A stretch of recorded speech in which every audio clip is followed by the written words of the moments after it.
couldn't resist. This is my all-time favorite seed starting setup that you can find locally still, which is awesome. These things have been out forever. In fact, years ago, these were out before seeds came out. I just love these. I found it locally. It's about $5 for the little set, and it's got the little peat pods in it and everything. It's real cute. Anybody could use this to seed start.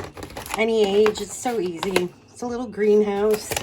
It's got the little fun little magical pods in here, the peat pods, where all you do is add some water, which I'm going to do right now. These are cool. They don't leak. I've never had them leak. You can reuse these year after year too. And it's just perfect. And if you just want to grow a couple of things, you could start a couple of different herbs in here even. And it's perfect. And I'll show you here how this works. So this is kind of interesting. The newer versions here, which this wasn't like this 10 years ago, it's actually recommending a heat, works really great with a heat mat. And then you can even get grow lights, which I've seen these everywhere now.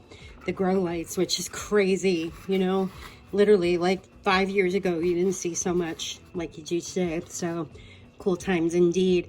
All right, Sissy, we're not starting catnip today. Hey, no catnip. All right, so this is the fun part. You make sure your little pods are in each hole. And then you're going to take some lukewarm water, just right out of your faucet is fine. I use well water for mine. It's been filtered through an osmosis system. So it's just got some good naturalness in it.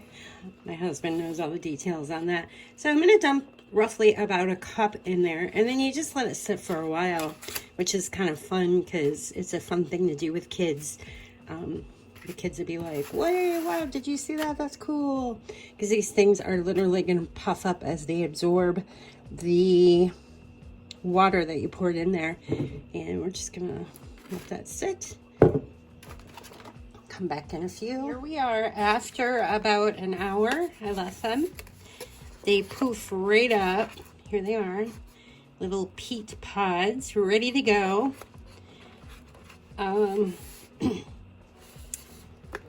They're still pretty moist, which is good. If they're not moist and they're not fully poofed up like this, you can squeeze them a little, that helps. But you might need to add just a little more water to get them. You don't want them soaked when you go to plant, however, but just a little moist is perfect. And in these, I'm actually going to start, I have some peppers I want to start in here, but I'm also going to start some cabbage, which is perfect in here. Or even you could do herbs. This is a good one to start in there. I wouldn't necessarily start something like chives in this. I mean, you could, but I kind of like to mass plant the chives, especially this variety. But there you go. That's how it works. And you got this nice little, once you get the seeds in there, you got this nice little cover. And it makes it like a little greenhouse. And I'm going to actually sit it on my heat mat over there. And then once I get some green coming up, I'll actually add some, put this over with a grow light, or these will actually go out into my greenhouse or dome. And that's it. Easy. That's why I love these.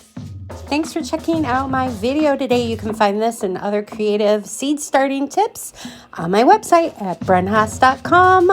I hope to see you there.